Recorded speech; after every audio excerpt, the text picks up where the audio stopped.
Hello everyone, welcome back to my YouTube channel. And आज के इस वीडियो में हम लोग क्लास 12 का बिजनेस स्टडीज का लेसन 10 फाइनेंशियल मार्केट, इसका हिंदी होता है वित्तीय बाजार का पार्ट 6 को कवर करेंगे।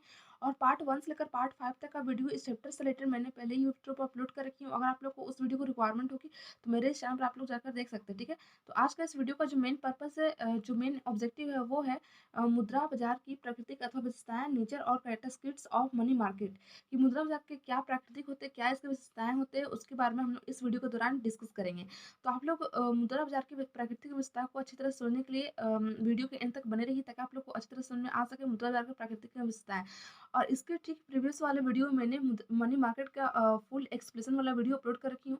अगर आप लोग को मुद्रा बाजार की प्राकृतिक विशेषताओं को समझने से पहले अगर आप लोग वो वाला वीडियो देखकर आइएगा, मुद्रा बाजार किसे कहते हैं और क्या है इसका अर्थ एंड डेफिनेशन, क्या है मीनिंग एंड डेफिनेशन, तो आप लोग के लिए ज़्यादा बेनिफिट साबित हो सकेगा। क्योंकि किसी भी टॉपिक को उसके फीचर्स, कैरेक्टरिस्टिक्स या फिर इंपॉर्टेंस, डिसएडवांटेजेस को समझने से पहले उसका जो मीनिंग एंड डेफिनेशन वीडियो है वो समझना बहुत ही इंपॉर्टेंट होता है, ताकि वो आप लोग को बहुत हेल्प करता है अदर ये सब मतलब फंक्शन को समझने में। चलिए स्टार्ट करते हैं आज के इस वीडियो को।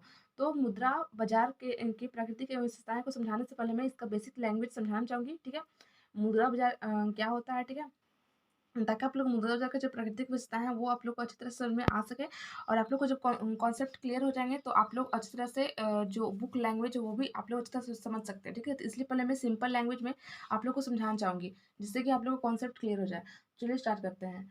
व्यापार के विकास व विस्तार के लिए कंपनियों को या बिजनेस ऑर्गेनाइजेशन को हमेशा अल्पकालीन व दीर्घकालीन वित्त की आवश्यकता होती है। ठीक है, कोई भी व्यापार हो, कोई भी बिजनेस हो या बिजनेस ऑर्गेनाइजेशन हो या फिर कोई भी कंपनी हो, उसका डेवलपमेंट के लिए हमेशा शॉर्ट टर्म और लॉन्ग टर्म फाइनेंस की रिक्वायरमेंट होती ही होती है। ठीक है, क्योंकि मतलब बिना फाइनेंस का कोई भी बिजनेस स्टार्टअप या रनअप नहीं किया कर सकता है। ठीक है, कोई भी बिजनेस ऑर्गेनाइजेशन डेवलपमेंट नहीं कर सकता बिना मतलब फाइनेंस के। तो इसके लिए कंपनियों के सामने दो विकल्प मौजूद होते हैं। तो इसके लिए जितने भी कंपनी है, जितने भी बिजनेस ऑर्गेनाइजेशन है, उनके उनके पास दो विकल्प मौजूद होते हैं। कौन कौन से?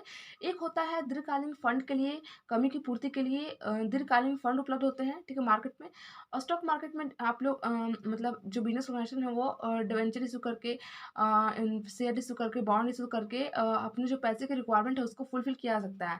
तो दूसरी ओर हम तो कह सकते हैं कि अल्पकालीन आवश्यकता की पूर्ति के लिए या कम समय की आवश्यकता की पूर्ति के लिए, जो कम समय के लिए बिजनेस ऑर्गेनाइजेशन को फाइनेंस की रिक्वायरमेंट होती है, उसको फुलफिल करने के लिए मनी मार्केट का उपकरण उपलब्ध रहता है। ठीक है, स्टॉक मार्केट में। तो मनी मार्केट के थ्रू जो बिजनेस ऑर्गेनाइजेशन है वह अपना जो छोटा मोटा जो या कम समय के लिए जो फाइनेंस से रिलेटेड कोई भी रिक्वायरमेंट है उसको फुलफिल कर सकता है। किसके थ्रू? मनी मार्केट के थ्रू। जैसा कि इसके नाम से ही पता चल जाता है कि ये कुछ समय के लिए पैसे की रिक्वायरमेंट को फुलफिल करता है किसी बिजनेस ऑर्गेनाइजेशन के अंतर्गत, किसी भी कंपनी के अंतर्गत। अर्थात अल्पकालीन अवधि 365 दिन या उससे कम हो सकती है। यानी कि अल्पकालीन अवधि मतलब अल्पकालीन जो समय होता है, थोड़ा समय का बात होता है, वो होता है कम से कम किसी बिजनेस ऑर्गेनाइजेशन में 365 दिन या फिर एक मतलब उससे कम ही। ठीक है, निर्माताओं को दिन प्रतिदिन के कार्यों, खर्चों के लिए, खर्चों की पूर्ति के लिए और कार्यशील पूंजी की आवश्यकता होती ही होती है। ठीक है, जितने भी बिजनेस ऑर्गेनाइजेशन का जो मैनेजर है या फिर जो भी निर्माता है, ठीक है, उनको डेली के जो एक्सपेंसेस है और डेली बेसिस का जो खर्चे होते हैं उनको ये पेमेंट करने के लिए वर्किंग कैपिटल की रिक्वायरमेंट होती है। तो कार्यशील पूंजी बैकबोन की तरह होता है। मतलब किसी भी जो कार्यशील पूंजी होती है, वर्किंग कैपिटल जो होता है, वो किसी भी बिजनेस ऑर्गेनाइजेशन के अंतर्गत, किसी भी कंपनी के अंतर्गत वो बैकबोन की तरह कार्य करता है। इसके बिना किसी बिजनेस ऑर्गेनाइजेशन को नहीं स्टार्टअप किया सकता, नहीं रनअप किया सकता, नहीं डेवलपमेंट किया सकता है।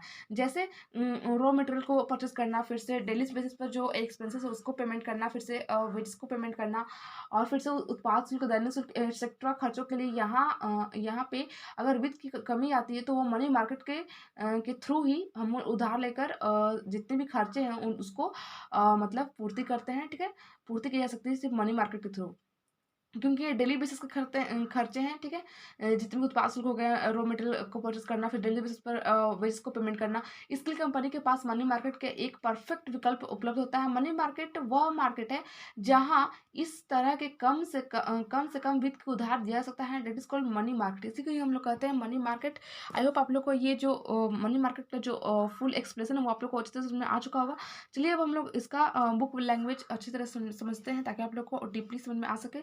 और आप लोग एग्ज़ाम में अच्छे मार्क्स ला सकें। तो मुद्रा बाज़ार की प्रमुख विशेषताएँ निम्नलिखित है, कभी भी आप लोग को विशेषताएँ या फिर लाभ या फिर हानि या फिर घटक वगैरह कुछ भी आए, तो आप लोग इस तरह से पहले लिख लीजिएगा एक लाइन में, उसके बाद पॉइंट बाय पॉइंट करके लिखिएगा, क्योंकि बिज़नेस स्टडीज़ में पॉइंट का बहुत ही इंपॉर्टेंट रोल प्ले करता है और आप लोग को एग्ज़ाम में जो मार्क्स है वो बहुत इंक्रीज़ होता है, ठीक है?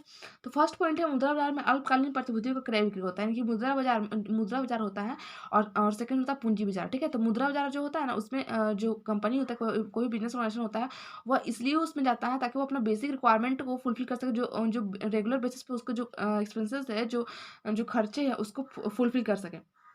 इसके लिए वह मुद्रा बाज़ार में जाकर उसके जो उपकरण हैं उसको परचेज़ या सेल करता है, ठीक है? अल्पकालिक से आज से 1 वर्ष तक अवधि से, यानी कि अल्पकालीन की शॉर्ट टर्म पीरियड से आज से हम लोग कह सकते हैं 1 वर्ष की अवधि या उससे कम की हो सकती है, ठीक है?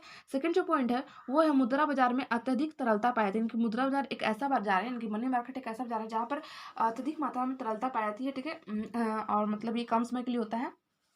थर्ड जो पॉइंट है, मुद्रा बाजार अनेक उप बाजारों का समूह है, जैसे अल्प सूचना मुद्रा बाजार, कॉल मनी मार्केट, कोषागार, विपत्र बाजार, ट्रेजरी बिल मार्केट और हुंडी बाजार, हुंडी मार्केट, वाणिज्य पेपर बाजार, कमर्शियल पेपर मार्केट एटसेट्रा।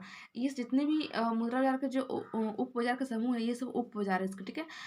यहाँ पर जो बिजनेस ऑर्गेनाइजेशन है, जो कंपनी है, वो अपने जो रेगुलर बेसिस पे जो खर्चे वगैरह वो अपने फुलफिल करते हैं इसी के थ्रू।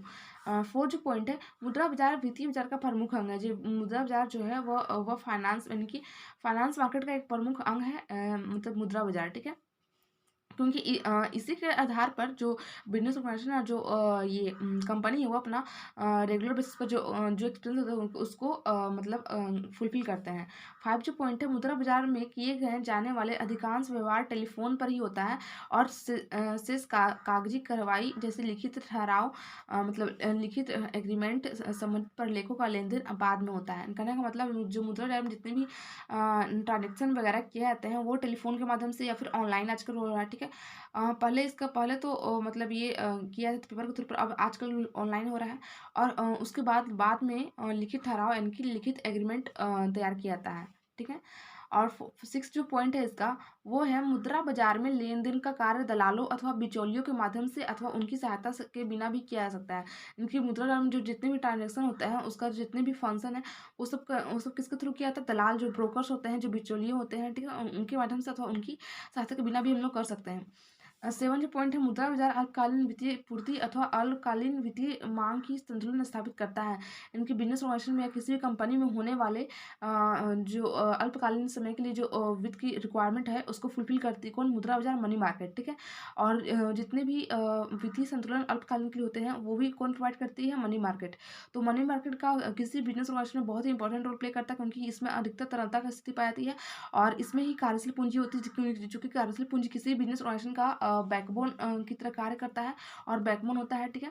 तो आई होप आप लोग को ये वीडियो अच्छी लगी होगी। Thank you so much watching this video, और आप लोग को मतलब अच्छी तरह समझ में आ चुका होगा मुद्रा बाजार के फीचर्स एंड कैरेक्टरिस्टिक्स, और साथ ही साथ इसका जो मीनिंग एंड डेफिनेशन है वो भी आप लोग को अच्छे से समझ में आ चुका होगा। Thank you so much.